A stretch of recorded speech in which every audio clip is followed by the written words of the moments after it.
안녕하세요. 이번 영상에서는 은행이 부실채권을 매각해야 하는 이유를 말씀드려 보겠습니다. 어떤 분들은 돈 되는 걸 왜 은행이 팔겠냐, 은행이 어떤 인간들인데 그렇게 얘기하시는 분들이 계신데요. 은행이 부실채권을 매각하는 이유는 강제 규정이라고 보시면 됩니다. 기분 좋다고 팔고 기분 나쁘다고 안 팔고 그럴 수 있는 상황이 아니라는 얘기죠. 아무리 돈 되는 좋은 일에도 팔지 않고는 안 되는 강제적인 은행 감독 규정과 금융감독위원회 규정이 있는데요. 은행은 자산을 은행감독 규정 제27조 1항에 의하여 5가지로 분류하여야 한다고 말씀드렸습니다. 정상, 요주의, 고정, 회수 의무, 추정손실, 이게 제27조 1항입니다. 이렇게 분류된 자산은 27조 사항에 은행은 제1항의 규정에 따라 회수 의무 또는 추정손실로 분류된 자산을 조기에 상각하여 자산의 건전성을 확보하여야 한다. 이게 27조 사항입니다. 다음 제35조 1항 금융감독위원회는 은행이 다음 각 구의 하나에 해당하는 경우에는 해당 은행에 대하여 필요한 조치를 이행하도록 요구하여야 한다. 1호 총자본 비율, 2호 제33조에 의하여 경영실태평가 결과 종합평가 등급을 4등급 또는 5등급으로 판정받는 경우, 제3호 금융사고 또는 부실채권의 발생으로 제1 또는 제2호의 기준에 해당될 것이 명백하다고 판단되는 경우, 하여튼 여러가지 조항이 있는데요. 아무리 돈 되는 NPL이라도 은행은 부실채권을 매각하지 않고는 골치 아파서 견딜 수가 없겠죠. 매 분기마다 수십 개에서 수백 개의 부실채권이 쌓일 수도 있는 거고요.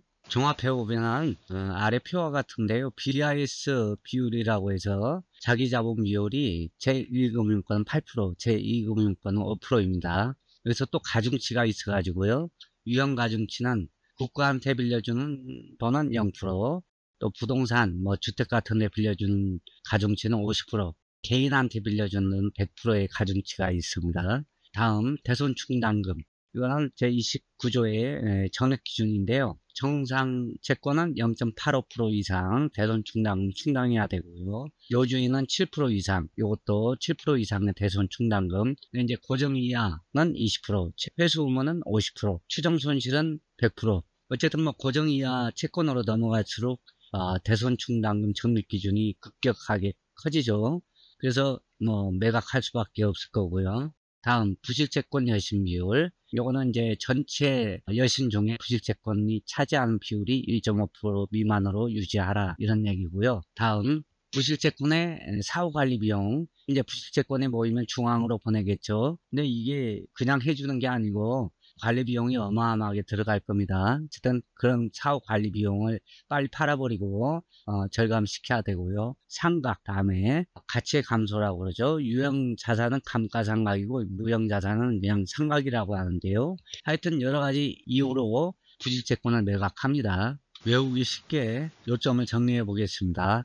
은행들이 자산을 5가지로 분류한다고 그랬죠. 정상, 요주의, 고정, 회수음은 추정손실, 정요고 회출하고 외우시면 되고요. 연관글자로요. 다음, 은행이 NPL을 매각하는 이유는 뭐냐 하면은 자기자본 비율, 대손충당금, 부실채권 여신 비율, 또 사후관리 비용의 절감, 다음 상각, 요것도 연관글자로 자, 대, 보, 사, 상, 이렇게 외우시면 외우기가 좀 쉽습니다. 이렇게 외우는 방식은 정길봉 교수님이 가르쳐 주신 방식인데요. 정길봉 교수님은 경매, 토지, 공인중개사법, 행정사법 이런 분야의 최고 권위자이십니다. 대한민국 최초로 지지옥션에 온라인 경매 강의를 처음 만드시기도 했고 오프라인 강의로도 거의 최초로 하셨을 정도로 권위자이십니다. 지금 수많은 경매 강의하고 강의 하는 분들이 많이 계신데요. 아마 이분한테 배웠거나 제자의 고손잡을 정도 될 것 같네요. 하여튼 연관글자로 외우면은 잘 안 잊어먹고요. 영상은 길지 않지만은 정길봉 교수님의 강의하고 연관글자 외우는 방식도 참조하였고 또 시중에 나와 있는 서점에 나와 있는 모든 애매 관련 책을 다 참조를 했습니다. 빠진 부분이 없는지 아니면 다른 시각으로 보는지 그런 부분도 참조를 했으니까 제 동영상만 되풀이 보시더라도 전문가 수준의 지식은 충분히 쌓일 거라고 확신을 합니다. 이 관련 글을 왜 영상으로 만들었냐면요. 일단 MP나 경매, 부동산 이쪽 관련 글들은 법 전문들이 나오고 하다 보니까 딱딱하잖아요. 그리고 재미도 없고 남의 불구경이나 해야 재밌지 이게 뭐가 재미가 있겠습니까? 근데 이제 영상으로 만들면은 아무래도 이어폰 끼고 듣고 하다 보면은 기억하기가 쉽죠. 텍스트로 이렇게 보고 있으면 특히나 책은 괜찮은데 텍스트는 보고 있으면은 눈만 나빠지고 사팔뜨기 날 것 같더라고요. 그래서 저 같은 경우 영상으로 이렇게 듣고 보고 하는 게 확실히 이제 기억이 오래 남아서 영상으로 한번 만들어 봤습니다. PL의 장점에 대해서 말씀드려 보겠습니다. 첫 번째로 소액 투자가 가능하고요. 초기 투자금 대비 높은 수익률을 들 수가 있겠네요. 또 수익이 난 상태에서 수억에서 수십억짜리 부동산을 소유할 수 있는 거의 유일한 방법이라고 생각이 되고요. 이런 큰 부동산들을 순수한 내 노동력으로 살려면 내 수명이 한 100년은 돼야 되겠죠. 예를 들어 어떤 부동산이 어떤 경매 물건이 감정가 10억, 채권 최고액이 8억, 신청 채권액이 6억이라고 칩시다. 이 부동산이 유찰이 돼서 절반까지 떨어져서 6억까지 떨어지게 되면은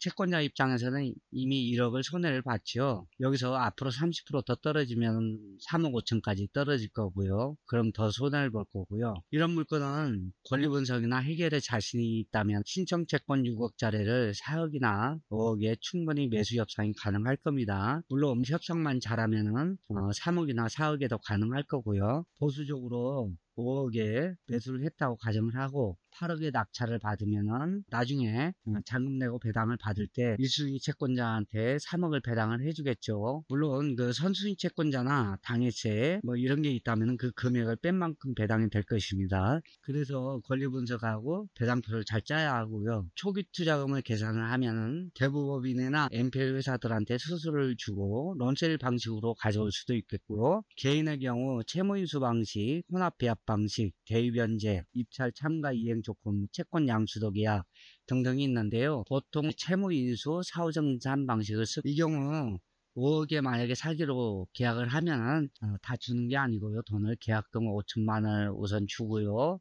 이 5천만 원 입찰 보증금으로 사용할 수가 있습니다. 물론 입찰에 떨어지면 다시 환급을 받고요. 그래서 이 물건을 만약에 8억에 낙찰 받으면 초기 투자금이 대출을 만약에 80% 받는다 치면은 대출이 6억 4천 그리고 나머지 20% 필요하니까 입찰 보증금 포함해서 1억 6천 정도가 자기 투자금이 필요하겠죠. 그리고 취등록세 내야 되니까 2억 정도는 있어야지 잔금 내고 할 겁니다. 경매가 낙찰이 되면은 절차가 매각 결정기일 7일 동안 즉시 항고 기간이 있고요. 매각 확정기일 7일 동안 재항고 기간이 있고 7일 동안 아무 일 없으면 대금 납부 통지서가 3일 후에 도달하게 됩니다. 그래서 최대한 대금을 낸다 하면은 요 7일, 7일, 3일 해서 10일 정도 되겠죠. 그래서 10일에서 15일 정도면 대금 납부를 최대한 빨리 하게 되겠고요. 대금을 납부한 후에 통상적으로 10일에서 40일 정도 후가 배당일이에요. 그래서 배당이가 없을 때는 배당을 해주겠죠. 내 투자금이 지금 입찰보증금 포함해서 한 2억 정도가 지금 취득세 포함해서 2억 정도가 묶여 있죠. 그래서 이 2억 정도는 배당일이 돌아올 때까지 그러니까 배당이가 없고 내가 배당받을 때까지 경매나 공매같이 이렇게 묶여 있다고 생각하시면 됩니다. 그래서 배당을 받아야만 일단 자금 회수가 되고 수익이 날 거 아니에요. 그래서 배당일 날 3억을 받았다, 배당을 받았다 하면은 취등록세 포함해서 2억 정도 빼면은 1억의 배당 수익이 발생하겠죠. 물론 이거를 채권 매수 금액이 5억이 아니라 4억에 매수했다 하면은 2억의 배당 수익이 발생했을 거고요. 그 후에 부동산 소유권하고 근저당 6억 4천이 남아있으니까 그 부동산이 그만한 가치가 있어야 되고 또 매도를 하거나 임대 수익을 올릴 만한 그만한 가치가 있어야겠죠. 하여튼 일반 경매나 매매 이 부동산에 현재 2억 정도가 묶이게 되잖아요. 그런데 NPL은 일단 수익이 난 상태에서 1억이든 2억이든 수익이 난 상태에서 소유권을 가지고 있으니까 마음의 여유가 다릅니다. 거기다가 임대 보증금을 받거나 하면 또 수익이 발생하고 또 매도를 하게 되면 또 수익이 발생하고 그런 구조예요. 그런데 월세 같은 경우는 이자 내는데 쓴다고 생각을 해도 되고 그런데 NPL이라고 해서 아무 투입 자금 없이 수익과 소유권을 가져오는 건 아니고요. 채권 매수하는데 계약금이 있어야 되겠죠. 그리고 잔금 내고 배당받을 때까지 3, 40일 동안 경매나 공매만큼 초기 투자금이 묶이게 되잖아요. 그거는 염두를 해야 합니다. 뭐 아무 돈 없이 소유권을 가져오는 건 아니니까요. 그리고 또 들어오는 경우가 있죠. 배당이가 들어오는 경우는 배당을 늦게 받게 되니까 기간이 더 길어질 수 있고요. 그래서 대이라고 해서 무일푼으로 소유권을 가져오는 건 아닙니다. 그냥 오해하시지 말고요. 요거 잔금 납부부터 배당 받을 때까지 3, 40일 정도나 아니면 배당이가 들어올 가능성도 생각을 해야겠죠. 그 기간 동안 투자금이 묶이는 거는 감안을 해둬야 합니다. 두 번째, 양도소득세 절세. 신청채권을 3억이나 5억에 사와서 8억에 낙찰받고 9억에 매도를 하면 중간에 배당을 받지만 채권 매수 금액은 둘만하는 비밀이고 1억의 차익에 대한 양도세를 부담하게 되지요. 세 번째, 강력한 경매 1등 기법이고요. 채권자만큼 물건을 파악한 사람도 드물고요. 경쟁 입찰은 5개에서 10개나 임장도 아니고 입찰을 봐야지 한 개 1등 셀팅 발동하잖아요. 네 번째, 변제 유도. 채무자한테 경매를 진행하지 않고 20에서 30% 채무를 탕납해주고 변제를 유도할 수도 있고, 또는 경매를 취하시키고 채권 최고액이 다 찰 때까지 놔뒀다가 다시 경매를 진행하는 방법도 생각해 볼 수 있겠죠. 다섯 번째, 단기 차익. 배당 수익만 노린다면 채권 매수 시점부터 3, 4개월 안에 단기 수익을 올릴 수 있고, 잔금 납부 배당일까지 3, 40일 정도면 특별한 일이 없는 한 배당을 받잖아요. 즉 계약금만 제외하면은 돈은 3, 40일 정도면 묶였다가 수익을 올릴 수 있다는 말이고요. 여섯 번째, 안전하다. 다른 투자보다 저당권을 가져오기 때문에 담보면에서 유리합니다. 일곱 번째, 추가로 추심 가능. 배당을 받지 못한 나머지 금액도 추심이 가능하겠지요. 여덟 번째, 경매 서류의 열람. 채권자 자격으로 경매 서류를 열람하여 배당 채권의 수익 확인 및 이해관계인들의 각종 서류를 열람할 수 있고요. 아홉 번째, 부동산 명도. 배당을 받는 게 목적이라면 골치 아프게 명도할 필요도 없고요. 또 배당과 소유권 두 가지가 목적이라면 명도에 있어서 배당받지 못한 채권을 탕감해주고 협상 카드로 삼아서 명도를 유리하게 풀 수 있겠죠. 그리고 채권자의 지위로 명도에 상당히 유리한 위치를 점하게 됩니다. 그 외에 매입한 NPL을 제명각할 수도 있고요. 상계 처리 효과도 누릴 수 있습니다. 그리고 부동산이라는 게 일단 등기를 하게 되면 온갖 행정상의 사유가 발생하잖아요. 그런 면에서 일반 매매나 경매보다 훨씬 이제 행정상의 사유가 유리해집니다. 재산세, 양도소득세, 재반 행정상 이런 거 기타 등등요. 근저당권의 모든 권능을 가져오는 롤세일에 대하여 말씀드리겠습니다. 확정적 채권 양도라고 하는데요. 현재 개인이 롤세일을 직접 할 수는 없고요. 금감원에 등록된 대부업체, NPL 회사들한테 수수료를 주고 하거나 같이 진행을 해서 수익을 배분받는 수밖에 없습니다. 현재 금감원에 등록된 자본금 5억 이상의 대부업체는 1000개가 안 된다고 하더라고요. NPL 경매 방법 중에 롤세일이 어떤 투자인지 잠깐 설명드리겠습니다. A라는 부동산에 B라는 은행이나 개인이 1억을 빌려주고 근저당권을 설정을 하겠죠. 그런데 이 사람이 A가 이자를 안 내면 당연히 경매를 집어넣을 거고요. 그래서 계속 유찰이 돼서 5층까지 떨어졌다 치면은 대부업체나 개인이 더 떨어질 수도 있으니까 6천이나 7천에 매입을 할 수도 있을 겁니다. 그래서 이 근저당권을 가져오는 것을